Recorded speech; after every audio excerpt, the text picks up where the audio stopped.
Vanessa Romero hace una excelente defensa de la cuarta transformación que hasta Leo Zuckerman se ríe por lo genial que es. Corre video. Conservar versus transformar. El proyecto opositor ya nos ha dejado muy claro que no quieren tocar las instituciones. De hecho, ese es el eslogan alrededor del cual se han articulado.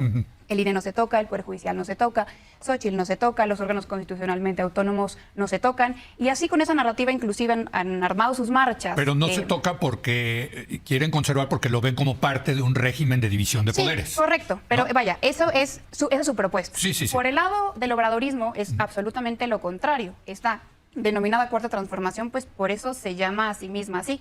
Y ha puesto sobre la mesa lo que quiere transformar. Ya decía Luis, de las propuestas de reforma constitucional que mandó el presidente el 5 de febrero, que claramente busca modificar, pues hay una reforma electoral, una reforma al Poder Judicial, una reforma a órganos constitucionalmente autónomos. Son perfectamente pues antagónicos los proyectos. Y la propia Claudia Sheinbaum, en sus propuestas de campaña, también ha propuesto una reingeniería profunda de la administración pública federal a través de modificar, de reestructurar 17 órganos desconcentrados, descentralizados y unidades administrativas, buscando lo que ella dice es eficiencia presupuestal. Entonces, además de resaltar esta distinción, sí, pues es quizá más teórica por ahora, porque no sabemos si se van a llevar a cabo, sí quiero resaltar cómo esta visión por parte de la oposición, que es, digamos, inmovilizadora, que es negacionista de que las instituciones son perfectibles, les haría un eventual gobierno de la oposición muy complicado. O sea, yo pienso en el Poder Judicial, que hoy yo no creo que nadie en esta mesa pueda afirmar que el Poder Judicial no necesita una reforma profunda, una reforma de fondo.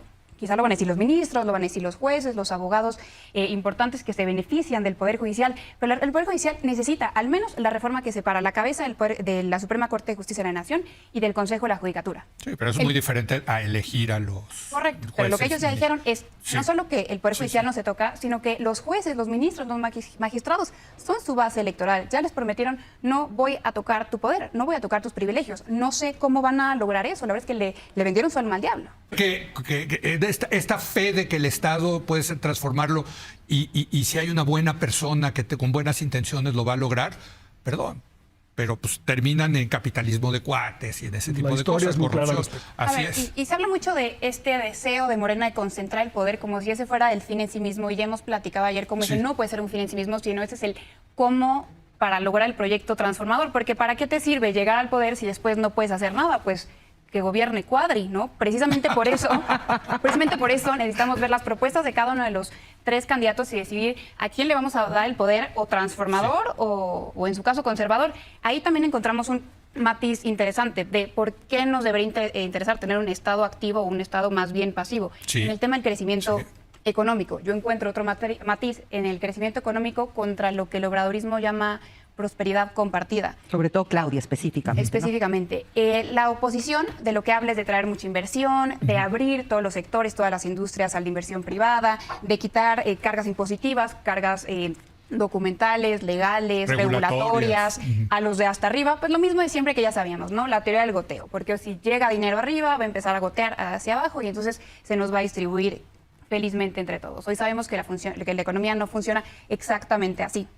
La propuesta contrastante, el matiz obradorista, y aquí es muy interesante lo que ya notó Blanca, si se fijan, Claudia ya no utiliza de forma constante, como lo hacía López Obrador, por el bien de todos, primero los pobres, que era precisamente desmentir la teoría del goteo. Es si inyectamos ingresos abajo, entonces los números dicen que sí funcionó para permear al resto del sistema. Lo que Claudia está hablando ahora es de prosperidad compartida. Yo creo que para tener un toque personal, para no ella utilizar una frase del presidente, y porque conceptualmente me parece muy clara. Lo que ella dice es, claro que queremos crecimiento, todos necesitamos dinero, pero este crecimiento no puede ser desordenado como el que los de enfrente proponen. Tiene que ser dirigido, tiene que ser planeado, y ya no solo enfocado en los pobres. Pues es que justo para eso necesitas el Estado activo que lo direccione, porque si no, pues siguen creciendo los mismos de siempre.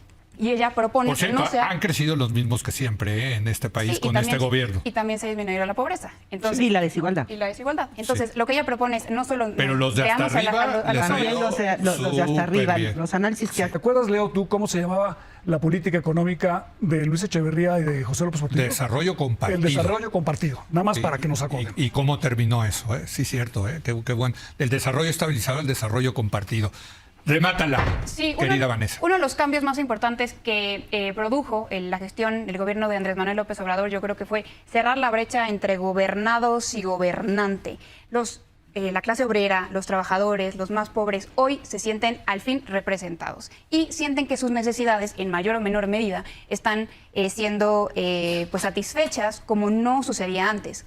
Eso sí contrasta, y ojo que nadie los obligó a representar a las minorías. La oposición asumió su representación de jueces, ministros, magistrados, pues todas las personas que van a estar en la marcha rosa, esas élites, no solo los oligarcas, grandes empresarios a los que tú te estás Esos no van refiriendo. a ir a la marcha, ¿eh? No, claro, pero bueno, No necesitan ir, ni aquí ni en ninguna parte clases- del mundo. las clases acomodadísimos. altas, las clases privilegiadas de este país están siendo hoy representados por la oposición. No tenía que ser así. Entonces, lo que está en juego, y eso quiero oír, es el tamaño de esa brecha. Un triunfo posible de la oposición volvería a romper esa brecha. No se sentirían la mayoría de este país interpelado por su gobierno y me van a decir, pues, ¿y por qué nos importaría? Por un tema de no solo de justicia social, sino de revueltas. Muy bien. En este país no han existido revueltas sociales en los últimos 10 años, contrario a lo que sucede en América Latina. Ahora, yo Me quedo con las últimas cosas que están diciendo. Aquí se trata, dice Zuckerman, es que a los ricos les ha ido súper bien con López Obrador. No, pues López Obrador nunca dijo que iba a empobrecer a los ricos. Lo que dijo es primero los pobres. Y como Blanca Heredia secunda a Vanessa Romero, sí, les fue súper bien a los ricos, pero también a los pobres salieron de esa pobreza inmunda a las que nos metieron los neoliberales, que decían, primero hay que servir la mesa arriba donde están los grandes varones del capitalismo y lo que escurra o las boronas que caigan, ahí se las das a Juan Pueblo, al obrero, a la campesina. No, así no funciona, y ya nos dimos cuenta que no funciona, y no les dimos un sexenio, les dimos como 6 sexenios para probar las recetas del Fondo Monetario Internacional.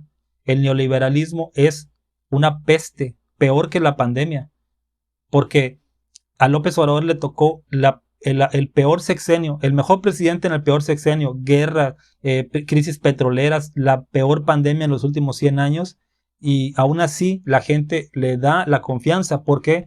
Porque para continuar la 4T, porque sufrimos el PAN y el PRI. Antes el PRI hacía, construía, ya desde los 80s, desde que llegó de la Madrid, se acabó, todo era regalar, puros presidentes egresados de Harvard, bilingües, con un doctorado en destrucción del Estado, y eso dio al traste con los mexicanos, el poder adquisitivo. Decía Kenia López Rabadán, fíjate, se me olvidó, perdón, decía Kenia López Rabadán en otro debate, que a los mexicanos ya no les alcanza para nada y no se pueden comprar casas. Y lo dice, y nadie el reportero, digo, el que está ahí, el de la mesa, el periodista no le dice, oye, pero ustedes hablan como si ustedes acabaran de llegar, como si ustedes fueran Morena realmente y se hubieran creado en el 2015, en el 2018, como si Morena llevara 100 años gobernando. Y esos no puedo con esos sinvergüenzas que dicen, no nos alcanza, no esto, no se pudo, no sé cuánto. ¿Cómo demonios va una revolución, la 3T, la 2T, la primera T, la 4T, va a acabar con los males del pasado en 5 años? Dicen, se la pasa culpando al pasado. Dice Xóchitl, yo no voy a culpar al pasado. Pues ya no, señora, porque cuando usted era panista de cepa, rompía piñatas del PRI y se la pasaba culpando al PRI de todo, en Hidalgo. Enojada le decía, ¿cómo pueden votar por el PRI? Y ahora ya son los mejores aliados, son los mejores amigos. Entonces, excelente, brillante Vanessa Romero. Esto es lo que necesitamos en la 4T. Por favor, sigan a sus redes sociales, Vanessa Romero, y comparte este video si te gustó. Hasta luego.